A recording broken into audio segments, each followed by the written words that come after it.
नमस्कार मंडळी. तर काही दिवसांपूर्वी मी एक व्हिडिओ टाकला होता ज्यात मी बटाट्याचा शिरा बनवत होते. तर त्या व्हिडिओच्या कमेंट सेक्शनमध्ये आणि DM मध्ये पण खूप जणांनी मला विचारलं की तू बटाट्याचा शिरा बनवतेस, आणि काही जणांनी तर मला रेसिपी पण विचारली, रेसिपी शेअर कर बटाट्याच्या शिऱ्याची. तर तेव्हा मी विसरून गेले ते, पण आज सकाळी मी जेव्हा कमेंट सेक्शन परत रीड करत होते तेव्हा परत कमेंट होती की बटाट्याच्या शिऱ्याची रेसिपी तू अजून शेअर केलेली नाहीये, आणि मला इतकं वाईट वाटलं की मी अजून रेसिपी शेअर केलेली नाहीये. आज माझ्या घरामध्ये परत बटाटे नाहीये, बटाटे क्वचित, कारण सचिनला बटाटे आवडत नाही त्याच्यामुळे बटाटे कधीतरी आम्ही आणतो.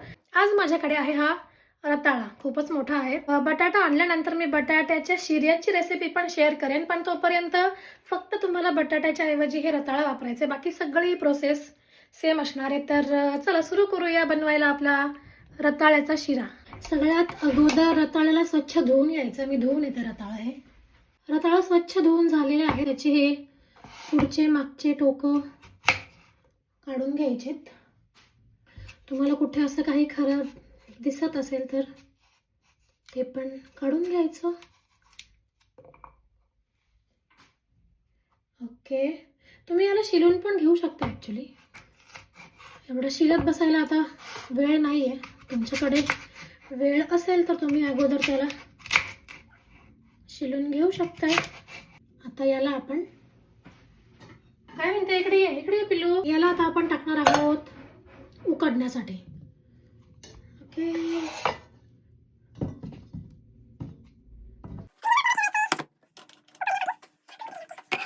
मी तुम्हाला रताळ उकडल्यावर भेटते.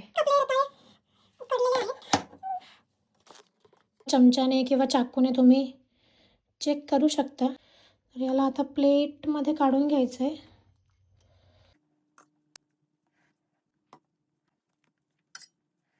स्किन आहे बाहेरचं, हे काढून टाकायचं. सी, आणि तुम्हाला जर सवय नसेल तर रताळ थंड झाल्यावरतीच ही स्किन काढा, नाहीतर हाताला भाजू शकते. डिस्क्लेमर, मी एक्सपर्ट नाही आहे स्वयंपाकामध्ये.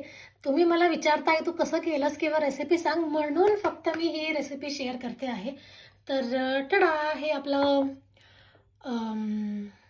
काय म्हणतात, काढून झालेलं आहे रताळ्याचं. तर आता याला मॅश करायचं आहे, आणि मॅश करण्याची पण एकदम सोपी पद्धत सांगते. हे आपला जो फोक असतो, फोक घ्यायचा आणि फोकने फक्त सी किती इझी ते मॅश होत आहे. मॅशरची वगैरे काही गरज नाही, फक्त तुम्ही व्यवस्थित त्याला उकडून घ्यायचं.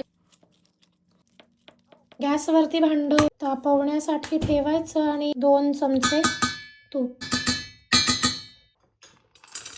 ड्रायफ्रूट्स व्यवस्थित तुपात परतले गेलेत की त्यात आपण ॲड करणार आहोत हा मॅश केलेला रताळा.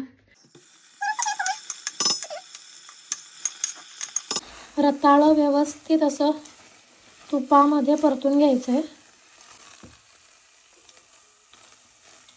याच्यामध्ये मी घालते आहे दूध. अर्धा कप घालू शकतोय, मी अंदाजानेच घालते. ओके, आणि mix mix mix mix mix.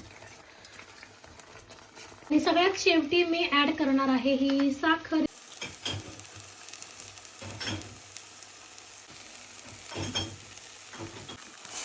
आणि mix mix mix. Wow, delicious असा रताळ्याचा शिरा बनून तयार आहे. अय्या, किती टेम्पटिंग दिसतोय हा. तुम्हाला जर हवा तर तुम्ही याला वाफेतही ठेवू शकता, म्हणजे 1-2 मिनटं. पण ये वाव, गॅस बंद करायचा राहिला. आणि माझी आई तर एवढा झक्कास करते, म्हणजे असं वाटतं भांड पण चाटून घ्यावं. म्हणजे कढईच म्हणतात, करेक्ट. ओके, तर ये आपला हा टेम्पटिंग आणि खूप डिलिशियस असा दिसणारा रताळ्याचा शिरा बनून तयार आहे. आणि माझा पहिला कदाचित हा कुकिंग रेसिपी शेअर करण्याचा व्हिडिओ असेल. तर ये ओके, तर आता टेस्ट करण्याची वेळ आहे. आणि आपण आता विचारणार आहोत सचिनला. सचिनला हा शिरा बिलकुल आवडत नाही. सचिनला इनफॅक्ट रताळाच आवडत नाही, तर रताळ्याचा शिरा खूप लांब राहिला. पण तरी बोला बायको, काय आणलंय? रताळ्याचा शिरा. रताळ्याचं शिरा खायला पाहिजे. ठीक आहे, आता बायको म्हणते म्हणून आपण ट्राय करूयात.